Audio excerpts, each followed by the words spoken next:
wabarakatuh. Halo semuanya, perkenalkan nama aku Chelsea Kriya Jayanti dengan BP 2511212066.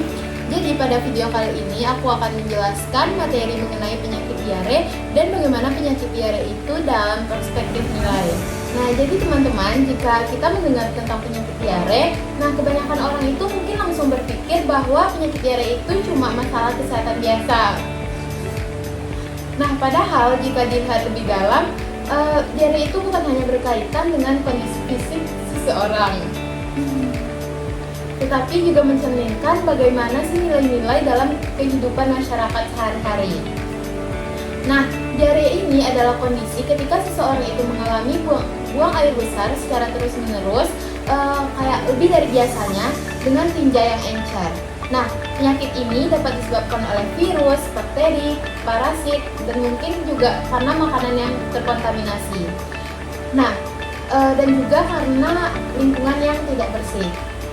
Nah, namun sebenarnya tingginya kasus diare ini seringkali bukan hanya karena adanya kuman penyebab penyakit, melainkan masih adanya kurangnya kesadaran masyarakat dalam menerapkan nilai kebersihan dan tanggung jawab terhadap kesehatan. Dalam perspektif nilai, penyakit diare ini sangat berkaitan dengan nilai kebersihan.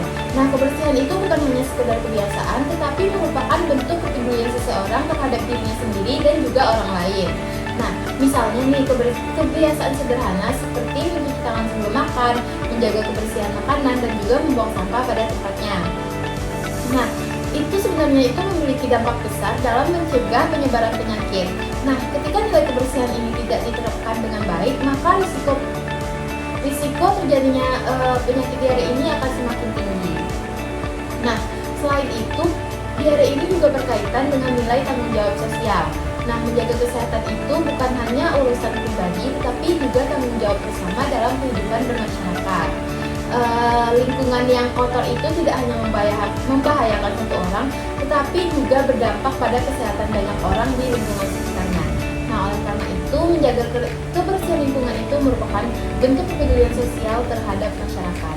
Nah, penyakit diare ini juga menunjukkan pentingnya nilai pendidikan dan pengetahuan. Rendahnya pemahaman masyarakat mengenai sanitasi, air bersih, dan pola hidup sehat membuat sebagian orang itu masih menganggap remeh diare. Padahal jika tidak ditangani dengan baik, diare ini dapat menyebabkan dehidrasi bahkan kematian, terutama pada kalangan anak-anak. Nah, oleh sebab itu, edukasi kesehatan menjadi hal yang sangat penting agar masyarakat ini memiliki kesadaran untuk menjaga kesehatan sejak dini. Nah, selain nilai kebersihan dan pendidikan, terdapat juga nilai kepedulian sosial. Nah, dalam mengatasi masalah diare, diperlukan kerjasama antara keluarga, sekolah, tenaga kesehatan, dan juga pemerintah. Nah, keluarga ini memiliki peran penting dalam membiasakan anak untuk hidup bersih. Dan sekolah juga dapat memberikan edukasi mengenai bagaimana menjaga kesehatan kepada siswa. Nah, dengan adanya kepedulian dan kerjasama tersebut, pencegahan diare ini dapat dilakukan dengan lebih efektif. Nah, jadi dapat disimpulkan bahwa penyakit diare ini bukan hanya masalah medis semata, tetapi juga berkaitan erat dengan nilai kehidupan masyarakat. Nah, diare juga mencerminkan pentingnya nilai kebersihan, tanggung jawab, pendidikan, pengetahuan, dan kepedulian sosial. Nah, jika nilai-nilai tersebut diterapkan dengan baik dalam kehidupan sehari-hari, nah maka risiko terjadinya diare ini dapat dikurangi dan kualitas kesehatan masyarakat juga akan meningkat. Nah, sekian penjelasan tentang penyakit diare dari aku. Nah, mungkin teman-teman ada beberapa pertanyaan yang masih menjanggal. Boleh ditanyain teman-teman? Misalnya aku mau pengen nanya tentang diare ini. Nah, kan dari penjelasan Chelsea tadi, kebanyakan tuh diare itu disebabkan oleh lingkungan yang kotor. Tapi kenapa ya masih banyak orang yang terkena diare padahal dia sudah menerapkan perilaku hidup yang sudah bersih gitu? Kenapa gitu? Nah, mungkin pertanyaan ini menunjukkan bahwa pengetahuan itu saja ternyata tidak cukup untuk mengubah perilaku seseorang. Nah, banyak orang sebenarnya sudah tahu kalau mencuci tangan, menjaga kebersihan makanan, dan menggunakan air bersih itu penting. Tetapi tidak semuanya itu menerapkan dalam kehidupan sehari-hari. Nah, hal ini dipengaruhi oleh kebiasaan, lingkungan, fasilitas, maupun kondisi sosial ekonomi.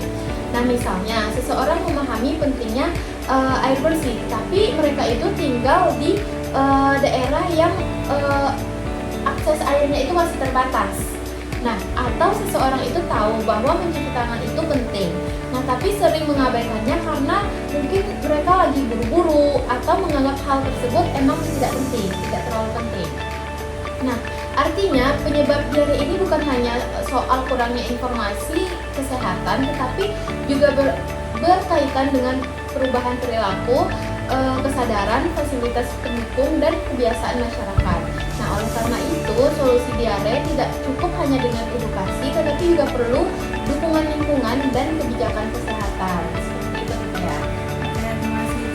Oke, Chelsea, aku juga mau nanya nih terkait diare tadi. Jadi menurut Chelsea, apakah tingginya kasus diare ini disebabkan oleh kurangnya fasilitas kesehatan atau rendahnya kesadaran dari masyarakat?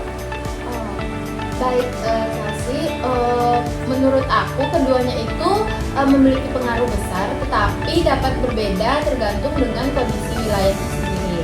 Nah, pada beberapa daerah, fasilitas kesehatan dan sanitasi yang terbatas menjadi faktor utama karena masyarakat itu sulit untuk mendapatkan air bersih atau pelayanan kesehatan.